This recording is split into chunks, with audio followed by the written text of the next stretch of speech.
Muito bom dia a todos aqueles que são frequentadores desta página, que foi criada há algum tempo por um grupo melhor dizer, grupo de amigos do que grupo de alunos, e discípulos, de gente muito generosa, que resolveu aceder aqui a esse lugar eletrônico para que nós tivéssemos alguns encontros, especialmente sobre matéria de direito notarial e registral, mas podendo eventualmente tratarmos de outros assuntos aqui.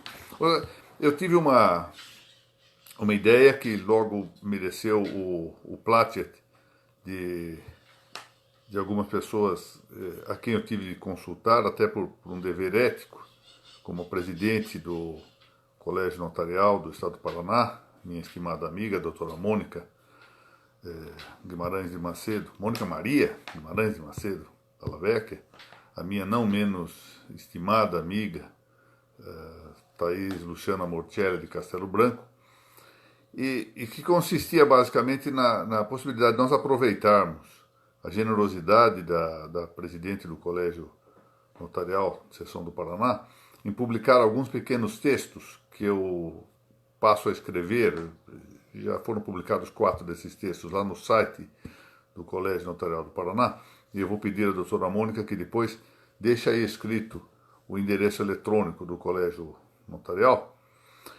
E esses textos são textos dedicados a algumas reflexões sobre o direito notarial. Agora, eu achei que convinha, aí vai depender da reação como sempre, da reação do auditório, é um problema retórico.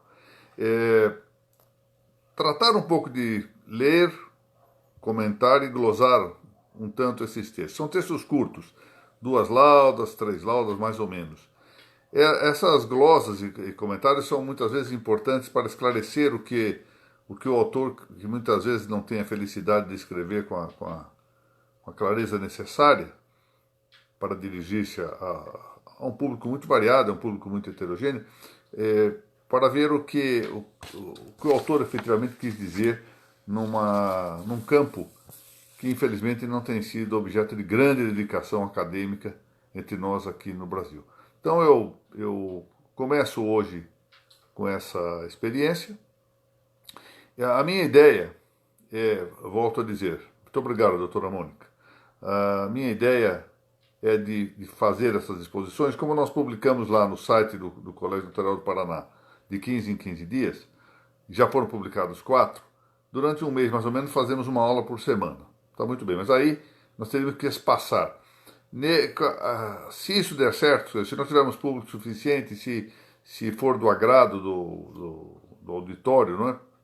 Desse grande auditório eletrônico, então, de permeio, quem sabe eu vá fazendo também a leitura de outros textos, ou seja, eu espero a publicação no site do Paraná, comento, e como nós teríamos aí 15 dias, no intervalo eu comento outro texto que pode ser retirado de alguma outra publicação minha a respeito desta instigante matéria do direito notarial. Mas vamos lá, vamos começar com a nossa exposição de hoje.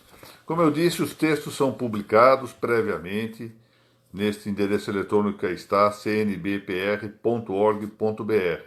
que é o endereço eletrônico do Colégio Notarial do Brasil, Seção do Paraná. E esses textos foram objeto de uma gentil solicitação da presidência do Colégio Notarial do Paraná, que está dando espaço para essas minhas divagações. Não são textos propriamente sistemáticos, é preciso dizer isso. São mais meditações em torno do direito notarial. Às vezes, os senhores que são, a maior parte desse público que está aqui é um público jovem, é preciso compreender um pouquinho a psicologia das pessoas velhas como eu, que já passaram, eu estou com quase 40 anos, agora em março eu cumpro 40 anos de magistratura. E desde 1984 que eu me dedico, com meus defeitos, com minhas omissões, com as minhas lacunas conhecidas, mas, enfim, eu me dedico aos temas de direito notarial e registral, especialmente a pensar um pouco sobre isso. Nem tanto a ler e tudo, mas a pensar sobre isso. E chega um momento na vida em que a gente pode se dar ao luxo de fazer um pouquinho de devaneios em cima dessa matéria. É isto. Se vai colaborar ou não para a formação dos senhores, só o tempo e Deus saberão dizer. Bom, vamos lá.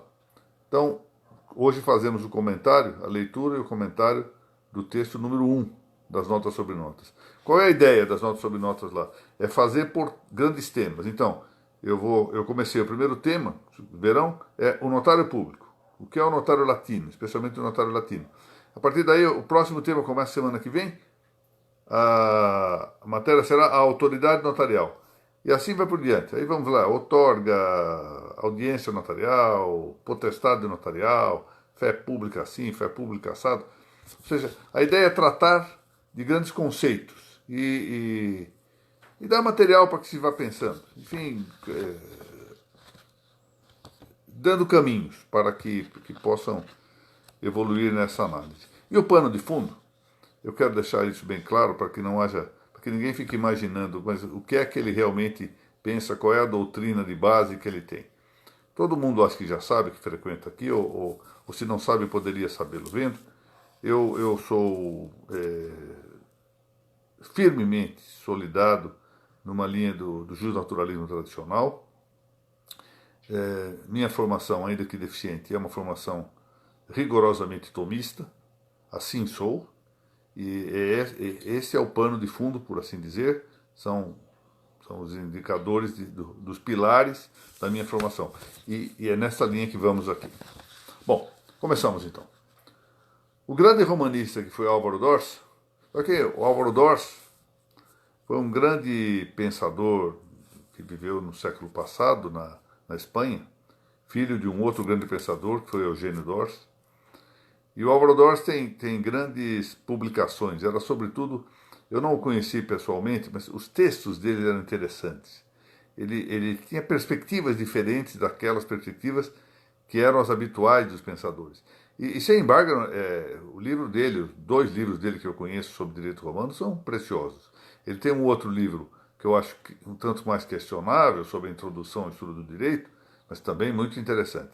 E ele escreveu esse trabalho que eu vou mencionar aqui, que foi o trabalho que me inspirou metodicamente a série de Notas sobre Notas que o Colégio Notarial do Paraná publica. Então, Álvaro Dors publicou em 1996, numa revista, a revista Verbo de Madrid.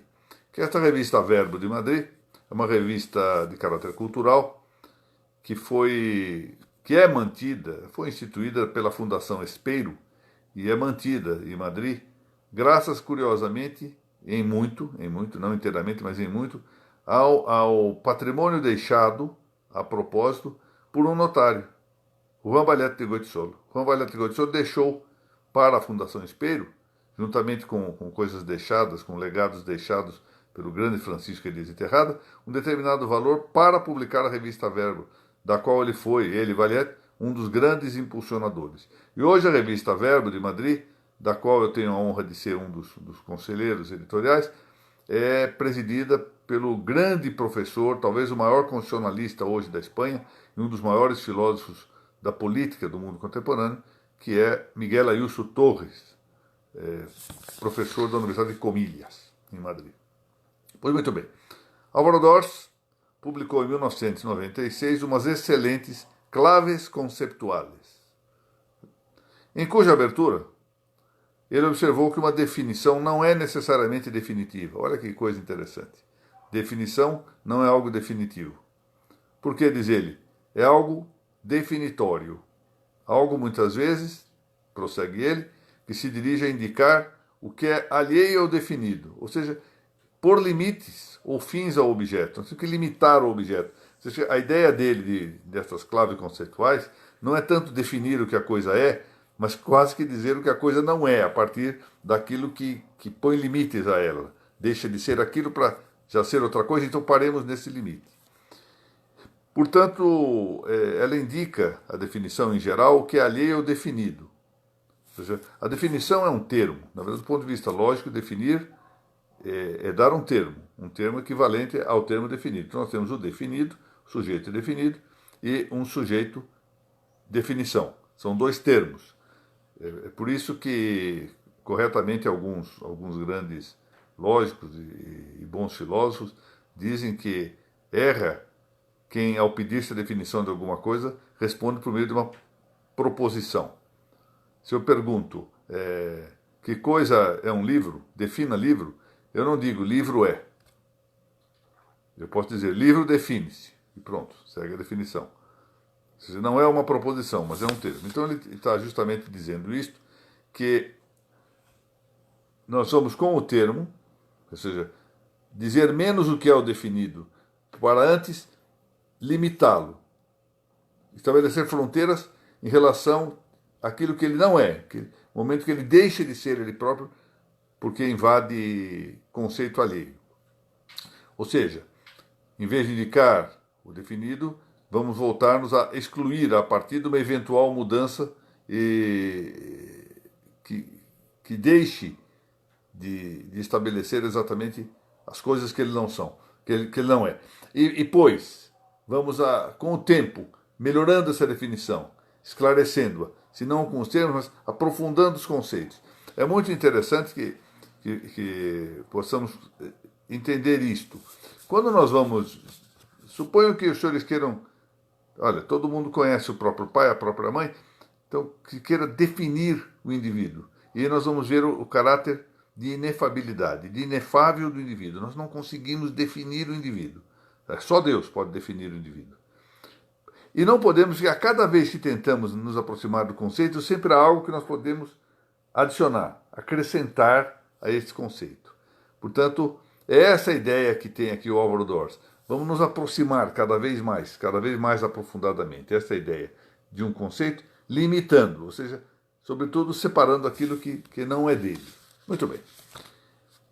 Quis Álvaro Dors pôr à mostra, digo eu aqui, com louvável humildade, ele era um homem de reconhecida sabedoria, o caráter potencialmente provisório de suas claves conceituais. E prossigo eu aqui. Destituído que sou, dos atributos de sapiência que ornamentaram a vida deste notável pensador espanhol, quero valer-me do exemplo de sua modéstia intelectual. E isto com perdão, porque o que pareço aqui fazer, num atrevimento imprudente, é como que vicarium docere patrem nostrum, ou seja, ensinar o Padre Nosso ao vigário. Claro, os senhores imaginem que tipo de pretensão não é a minha de dirigir-me a notários para dizer a eles que coisa é o direito notarial. É evidente que eu não tenho a mínima condição de fazer isso. E, no entanto, esse atrevimento, às vezes, essa imprudência, é fruto de uma vontade um pouquinho contida de discutir temas, de aprofundar, de chegar perto da verdade.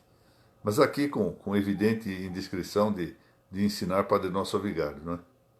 Ou quer dizer, ensinar direito notarial aos notários. Isso não tem sentido. Ou seja, como se eu tivesse a pretensão indiscreta e descabida, como digo aqui, de ensinar notas para os notários. Não, isto não. Prossigo. O que almejo é ir apresentando aos estudiosos do direito natural, entre eles aos notários em primeiríssimo lugar, porque aqui, por exemplo, no nosso grupo, não há só gente que seja especializada em direito notarial. É ensinar algumas definições provisórias,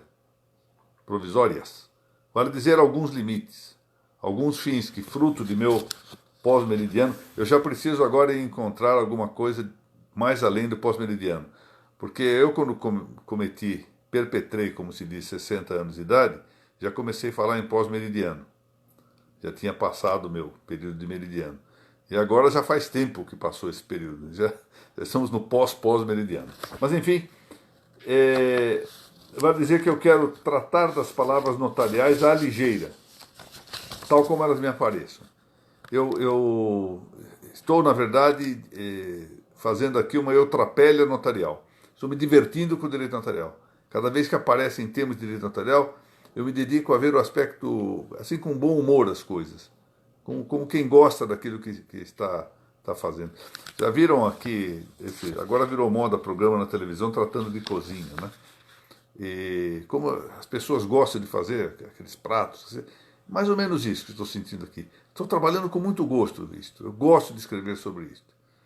Se será útil ou não, nós vamos ver com o tempo, mas quero dizer que satisfaz-me tratar da matéria. Serão, enfim, pequenas notas sobre as notas, como digo aqui em latim, parve notae de notis, e sua provisoriedade fale por mim como testemunho da evidente singeleza de minhas meditações. Minha esperança é de que as completem os de melhor arte e ciência. Muito bem. E aí, prossegue meu texto. Antes de começar, todavia, meu começo deve ser o agradecimento, que fica mais uma vez aqui, muito expressamente consignado, ao Colégio Notarial do Paraná, pela aventura de divulgar minhas claves notariais. E a este agradecimento, eu quero agradecer particularmente a minha estimadíssima amiga, a doutora Thaís Castelo Branco, que representa um grupo. Ela é a líder de um grupo de estudiosos que me tem impulsionado. E quando eu fico um pouco abatido e não quero trabalhar muito o texto, esta gente começa, sobretudo por meio da doutora Thaís, a, por assim dizer, me puxar a orelha e dizer, vai à frente, nós precisamos, o senhor não pode desistir da gente. E eu realmente não quero desistir dessa gente boa.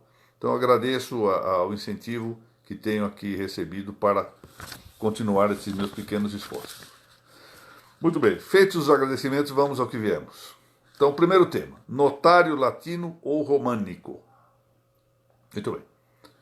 Notem, a noção do notariado latino, do notariado românico, ela não tem uma data precisa, mas ela tem mais ou menos um período.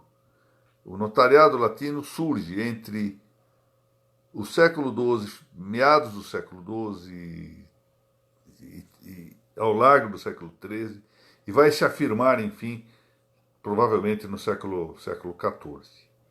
Ou seja, não há uma data específica, porque como o Império Românico, o Império Romano, com a sua romanicidade, ou seja, os vários países românicos que se estavam formando, tiveram sempre uma temporalidade diversa na sua formação cultural e política.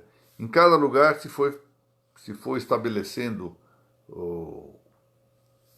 se foram estabelecendo instituições jurídicas, entre as quais o estabelecimento do notariado latino, em períodos diversos, mas com fundamentalmente as mesmas três características que eu já antecipo aos senhores, que são a experiência teórica e prática com o trivium, e em particular com a retórica, a especialização nos estudos jurídicos, que se foi fazendo ao longo do tempo, mas se consumou efetivamente de modo doutrinário com a Universidade de Bolonha, e finalmente, quer dizer, com a expansão dos conhecimentos da Universidade de Bolonha, e finalmente com um atributo de potestade, que é a fé pública. Então, com esse tripé, conhecimento e prática do trivium, segundo, especialidade nos assuntos jurídicos, em particular no direito notarial, e terceiro, da ação de fé pública, nós temos a caracterização do notariado latino, que surge, volto a dizer,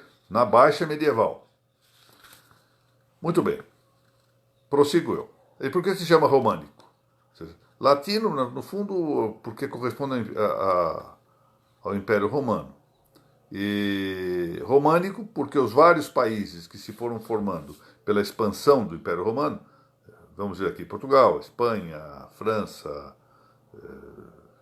a própria Itália, etc., são chamados países românicos ou países de língua romance.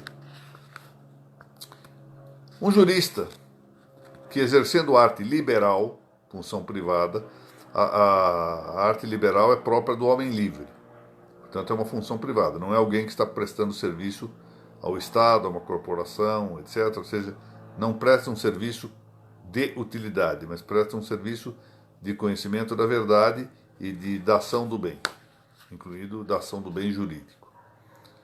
Um jurista que, exercendo arte liberal, função privada, acede a fins públicos, ou seja, atinge bens públicos, tal que cumprir essa função pública se faça o modo de exercício daquela função privada e as suas atividades de respondere e de cavere agreguem-se tanto à arte de documentar quanto o testemunho de fé pública que nele foi delegado pela potestade política. Aí está uma tentativa dessa definição provisória. Está muito longa essa definição, mas assim começamos. Atividades do responder, ou seja, de responder a consultas. E de cavere, ou seja, de acautelar. Esse verbo caveo, cujo infinitivo é cavere, é um verbo latino, é o que está na origem mesmo da nossa palavra precaver. Me parece bem entender o cavere como algo ligado a precaver, acautelar interesses. Ou seja, esse jurista é consultado, responde à consulta e tenta acautelar ou precaver aqueles que o consultam. Essa definição recolhe um patrimônio comum da doutrina, mas é, sobretudo, tributária das meditações de Juan Valete de Goitisolo e de Rodrigues Adrados. Bom, há muitos outros, eu aqui, claro, estou mencionando, é um patrimônio comum da doutrina. Não se pode esquecer o quanto Nunes Lagos, Gonçalo Palomino, quem outros aí, Jiménez Arnal, Carlos Emérito, quem mais que eu poderia mencionar aqui? Uma série deles. O José Bono, o Huerta Bono, uma obra magnífica. Muitos colaboraram para isso. Mas, contemporaneamente, mais agora nos nossos tempos, eu não gostaria de passar ao largo da contribuição deste grande notário, que foi Antônio Rodrigues Adrados, que me parece muito bom pensador, e, sobretudo, embora eu seja suspeito, de Juan Valete de Goitisolo. Vou fazer um parêntese aqui, para isso que servem glosas e comentários. E o Juan Valete estava muito doente. Ele havia ficado viúvo e foi viver sozinho perto da sede da Fundação Espelho, onde está a revista Verbo. E lá ficou recluso. Eu tinha estado com ele fazia, quero crer, talvez aí uns 5, 6 anos. Estivemos juntos lá no gabinete dele, de notário, o doutor Sérgio Jacomino, um fotógrafo que acompanhava a delegação brasileira, que a esta altura estava na Espanha, e eu. Estivemos juntos lá conversando com o Juan Valete. E eu, então, naquela ocasião, já fiz uma primeira consulta e posteriormente vinha pedir a ele que fizesse o prefácio do meu pequeno livro Prudência Notarial, que, para minha satisfação, terminou de ser agora editado na versão espanhola. E o Juan Valete, evidentemente, acedeu a isto, e quando o livro ficou pronto, eu mandei cópia eletrônica para ele, e o prefácio não vinha. Calhou que eu passei por Madrid, a caminho de não sei onde, e me encontrei com Miguel Ayuso, que sempre estava muito em contato com o Valete, e eu disse que eu queria visitar o Valete, e ele disse, olha, não vá visitá-lo, porque ele está, como assim se diz, fora de combate.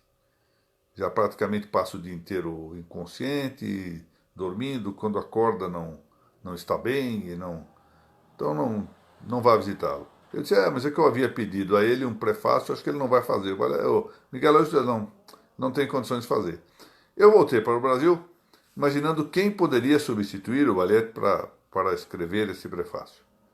E ia mesmo, eu confesso que ia pedir isto a um professor, meu grande amigo, e que eu tenho como uma das maiores autoridades brasileiras no campo do direito, e que é moralmente um homem muito sério, que eu tenho muito respeito, o Dr. José Manuel de Arruda Alvim.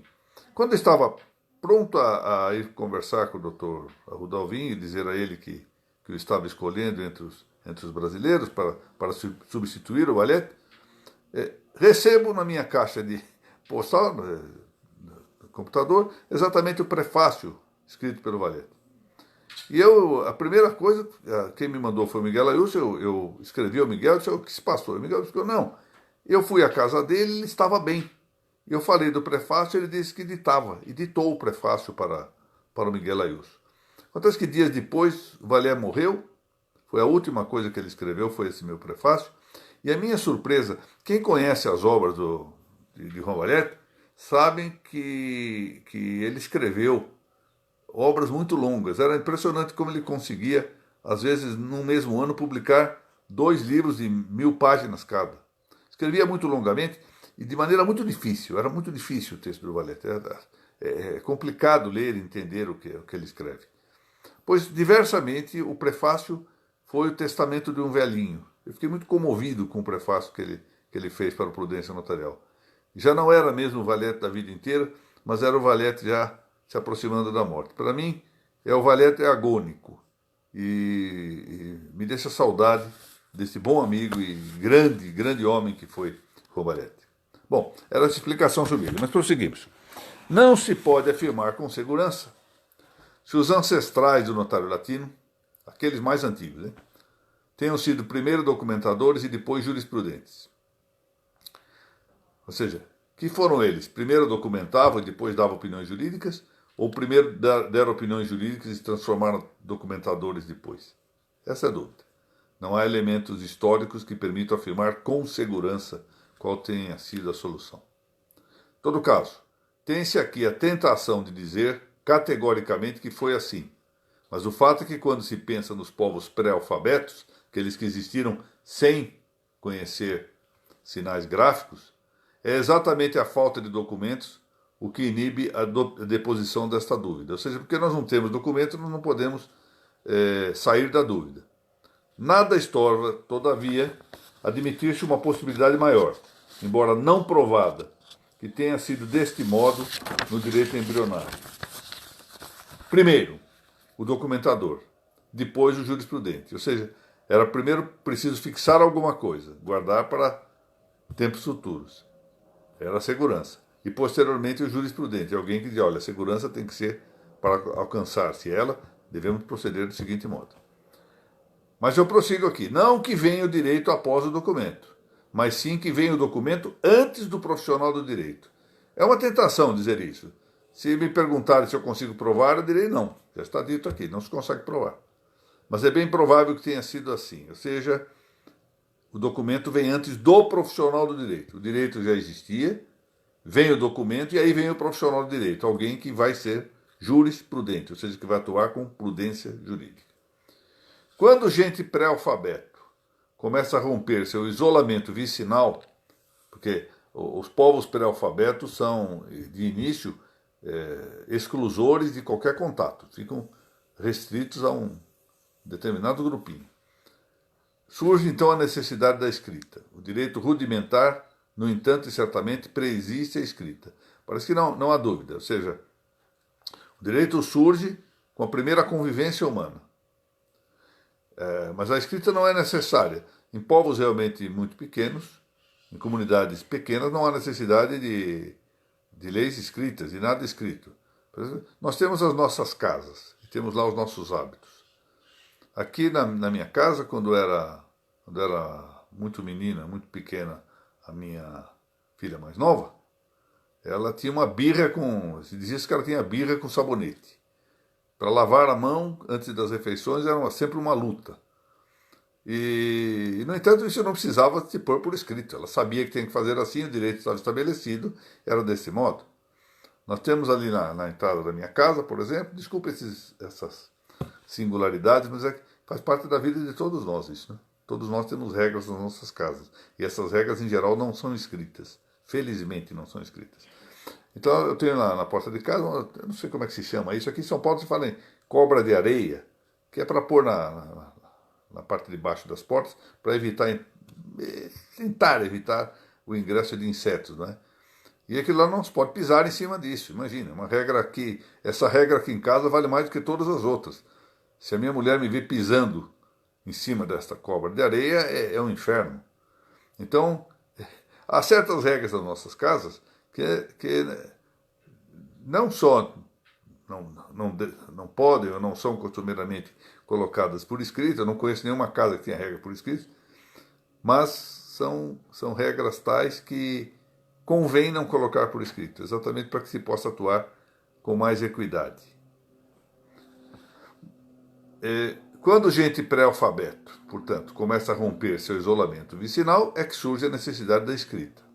Mas isso não significa que o direito rudimentar já não preexistisse. O direito não dependia necessariamente da escrita. É com essa necessidade, ou seja, rompida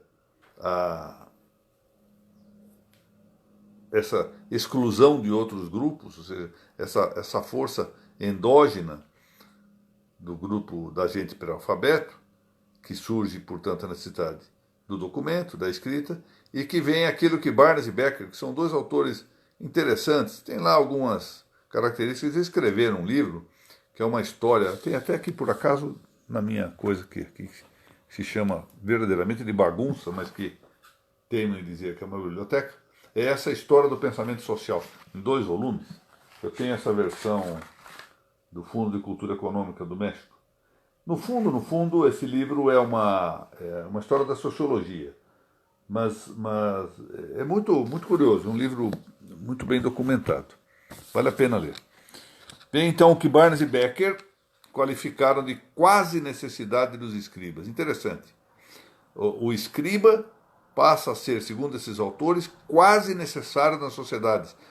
E só não se pode dizer que ele seja eminentemente da natureza da sociedade, porque em algum tempo, quando não havia ainda o alfabeto, não havia necessidade de escriba, evidente.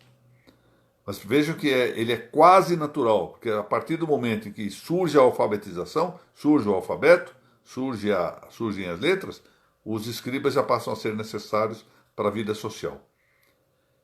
Ora, não se trata ainda dos juristas, mas dos escribas. Ou seja, a necessidade não era do especialista em direito, ou de alguém que fizesse do direito a sua profissão, senão que a necessidade de escrever, a necessidade dos que soubessem o alfabeto emergente. Antes de vir, pois, o jurisprudente, veio o documento, e já estava antes o direito em embrião, segundo esta possibilidade que me parece maior. Primeiro o direito em embrião, direito embrionário, direito germinal, seminal, em seguida o documento, e depois dele o jurisprudente. Mas isto, prosseguindo, do primado do documento humano, de fato, Rafael Nunes Lagos saiu-se com uma famosa sentença: al princípio era el documento. Essa é uma sentença evidentemente calcada na célebre passagem inicial com que o evangelista São João começa o chamado quarto evangelho. Em princípio erat verbum, ou seja, ao princípio era o verbo. E há algumas traduções da palavra verbo, que naturalmente significa segunda pessoa da Santíssima Trindade, tem sido, para o meu gosto, muito ruim isto, tem a indicação, ao princípio era a palavra. Não me parece tão elegante como a ideia de ao princípio era o verbo. Bom, mas isso não exclui, portanto, com a primazia do documento, a prioridade cronológica de sua causa eficiente, ou seja, de seu agente. As coisas artificiais, isto é, as coisas produzidas pela indústria do homem e não pela natureza, coisas artificiais são exatamente isso, aquelas que o homem produz. Outras vêm da natureza. Um cão, um gato, uma lagartixa, uma baleia, um miosótis, vamos lá, uma rosa, etc. São coisas naturais. Uma pedra, coisa natural. Se eu apanho uma pedra e transformo a pedra em um vaso, por exemplo, ou se encontro um animal morto, um urso morto, retiro o pelo e faço um tapete, sei lá o quê, aí já estamos numa coisa artificial. Ou seja, as coisas artificiais são as coisas produzidas pela indústria do homem, aproveitando a matéria já com a sua forma, pela natureza das coisas. Então, as coisas artificiais são efeito de uma concausa humana atuando sobre entes naturais. É porque até agora o homem não conseguiu criar do nada, mais do que nada. Eu me lembro uma história do grande Alexander Solzhenitsyn. Solzhenitsyn conta o caso de um cientista que estava em um laboratório quando um ovo que estava sendo ali chocado é rompido e de lá sai um pintinho. E o pintinho, vendo a primeira coisa que ele vê é esse cientista, ele começa a piar, isso é uma ficção, um conto ficcional, começa a piar mamãe, mamãe, mamãe, olhando para o cientista. O cientista então agarra, irritado, o pintinho com a mão e ameaça sufocá-lo, dizendo, pensando consigo, você é um idiota, um parvo, não vê que se eu apertar o meu dedo você morre, eu consigo destruí-lo? É quando ele se dá conta e no ato em que ele ia realmente matar o pintinho, ele para e diz assim, bom, é verdade, eu consigo destruí-lo, mas com todo este aparato que tenho aqui de laboratório, se me derem os ossos, as penas, o bico, os olhos desse pintinho, eu não consigo criá-lo do nada. Então se deu conta, soltou e colocou o pintinho no chão. E essa é também a coisa que devemos compreender para nós. Nós podemos realmente ser concausas na nossa indústria, mas ainda não conseguimos, nem conseguiremos criar do nada alguma coisa. Essa é a própria de Deus, claro. Ainda que não houver o jurisprudente, e antes, pois, de havê-lo, superada a fase pré-alfabeto, havia já o documentador. E o documentador era, de algum modo, digo eu aqui, um notário avant la lettre. Porque criado o alfabeto, as pessoas, assim disse muito bem Fernandes Cassado, um grande livro de direito notarial, as pessoas têm a necessidade de procurar outro, só pelo bom motivo de que se sabe escrever. Sabe que, encerrando aqui a nossa exposição de hoje, eu tenho mencionado algumas vezes uma curiosidade, até eu digo que eu suspeito que isso esteja na origem do princípio processual da oralidade. Eles digam por quê. Os juízes não eram obrigados a saber escrever na esfera do direito português e, portanto, a essa altura do direito que também vigorava no Brasil, até 1630, não sei se 34 ou 39, quando então se editou uma norma em Portugal, vigente também no Brasil, obrigando os juízes a saberem ler. Até então, quem sabia ler, quem sabia escrever, era o escrivão do judicial, que exercia também as funções do notariado. Era também escrivão do extrajudicial. Bom, isto é muito interessante. Eu me lembro que eu li em alguma parte que quando morria um juiz que eventualmente fosse alfabetizado, a viúva fazia publicar, de algum modo, uma pequena notícia em que dizia que o morto havia deixado determinados livros, porque era o sinal, isso provocava o prestígio social, de que o marido, pré-morto, sabia ler, que era uma coisa não muito comum. E é interessante, eu consegui localizar um desses decretos, não os dois, mas um, que às vésperas da proclamação da República, ocorrida no dia 15 de novembro de 1889, aqui no Brasil, data em que se iniciaram as nossas intermináveis crises com esta forma de governo, o secretário de Negócios Jurídicos do Império Brasileiro editou 2 decretos para exonerar juízes que não sabiam ler. Descobriu que 2 juízes não sabiam ler e exonerou-os. Nós estamos falando final do século XIX. Então, havia necessidade de a própria comunidade buscar alguém que soubesse escrever.